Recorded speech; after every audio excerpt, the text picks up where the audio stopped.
through the window, there is no human eye which could have seen the deed. What would he do then? It would of course instantly strike him that he must get rid of the telltale garments. He would seize the coat then, and be in the act of throwing it out, when it would occur to him that it would swim and not sink. He has little time, for he has heard the scuffle downstairs when the wife tried to force her way up, and perhaps he has already heard from his Lascar confederate that the police are hurrying up the street. There is not an instant to be lost. He rushes to some secret hoard, where he has accumulated the fruits of his beggary, and he stuffs all the coins upon which he can lay his hands into the pockets to make sure of the coat's sinking. He throws it out, and would have done the same with the other garments had he not heard the rush of steps below, and only just had time to close the window when the police appeared. It certainly sounds feasible. Well, we will take it as a working hypothesis, for want of a better. Boone, as I have told you, was arrested and taken to the station, but it could not be shown that there had ever before been anything against him. He had for years been known as a professional beggar, but his life appeared to have been a very quiet and innocent one. There the matter stands at present, and the questions which have to be solved: what Neville St. Clair was doing in the opium den, what happened to him when there, where is he now, and what Hugh Boone has to do with his disappearance, are all as far from a solution as ever. I confess that I cannot recall any case within my experience which looked at the first glance so simple, and yet which presented such difficulties. While Sherlock Holmes had been detailing this singular series of events, we had been whirling through the outskirts of the great town until the last straggling houses had been left behind, and we rattled along with a country hedge upon either side of us.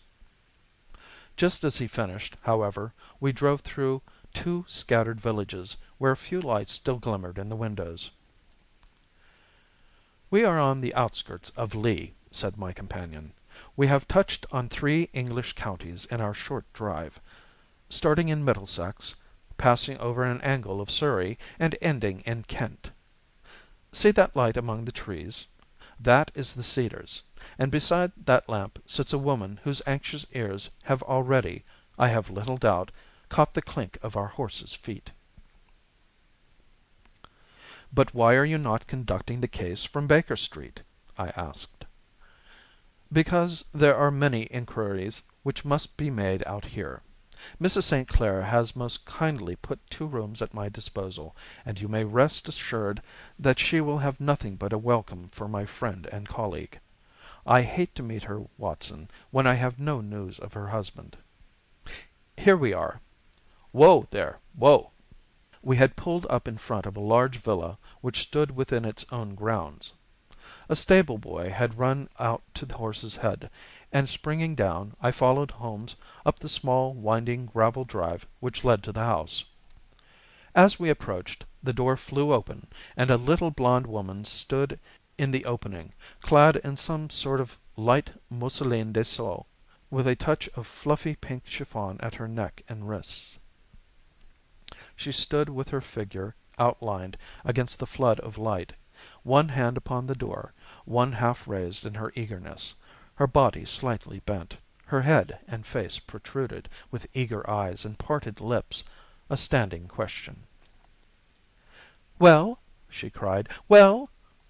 And then, seeing that there were 2 of us, she gave a cry of hope which sank into a groan as she saw that my companion shook his head and shrugged his shoulders.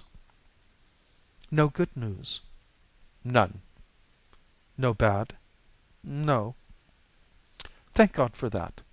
But come in. You must be weary, for you have had a long day. This is my friend, Dr. Watson. He has been of most vital use to me in several of my cases, and a lucky chance has made it possible for me to bring him out and associate him with this investigation." "I am delighted to see you," said she, pressing my hand warmly. You will, I am sure, forgive anything that may be wanting in our arrangements, when you consider the blow which has come so suddenly upon us." "My dear madam," said I am an old campaigner, and if I were not I can very well see that no apology is needed.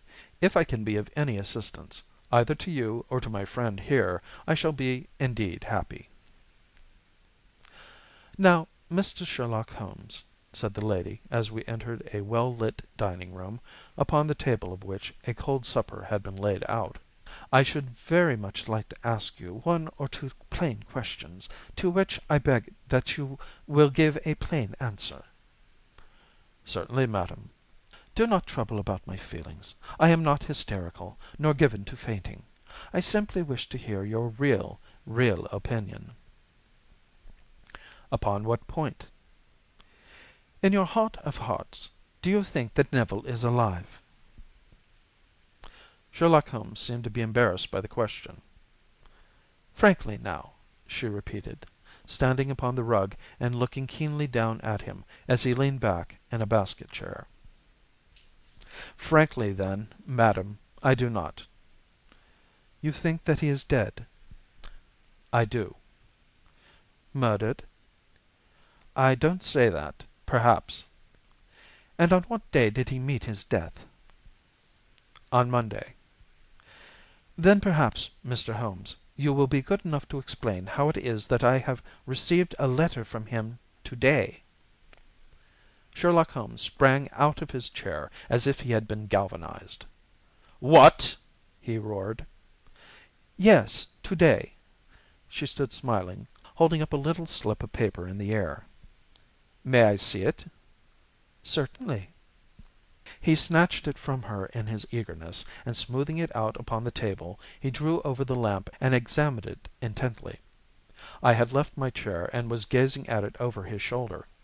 The envelope was a very coarse one, and was stamped with the Gravesend postmark, and with the date of that very day, or rather of the day before, for it was considerably after midnight. "Coarse writing," murmured Holmes. "Surely this is not your husband's writing, madam?" "No, but the enclosure is." "I perceive also that whoever addressed the envelope had to go and inquire as to the address." "How can you tell that?" "The name, you see, is in perfectly black ink, which has dried itself. The rest is of the grayish color, which shows that blotting paper has been used. If it had been written straight off and then blotted, none would be of a deep black shade. This man has written the name, and there has then been a pause before he wrote the address, which can only mean that he was not familiar with it. It is, of course, a trifle, but there is nothing so important as trifles. Let us now see the letter. Ha! There has been an enclosure here." "Yes, there was a ring, his signet ring." "And you are sure that this is your husband's hand?" "One of his hands." "One?" "His hand when he wrote hurriedly. It is very unlike his usual writing, and yet I know it well." "Dearest, do not be frightened. All will come well. There is a huge error which it may take some little time to rectify. Wait in patience. Neville." Written in pencil upon the fly leaf of a book, octavo size, no watermark. Hum. Posted to day in Gravesend by a man with a dirty thumb. Ha! And the flap has been gummed, if I am not very much in error, by a person who had been chewing tobacco. And you have no doubt that it is your husband's hand, madam?" "None. Neville wrote those words."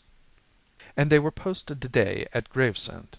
Well, Mrs. St. Clair, the clouds lighten, though I should not venture to say that the danger is over." "But he must be alive, Mr. Holmes." "Unless this is a clever forgery to put us on the wrong scent. The ring, after all, proves nothing. It may have been taken from him." "No, no, it is his very own writing." "Very well. It may, however, been written on Monday and only posted to day." "That is possible." "If so,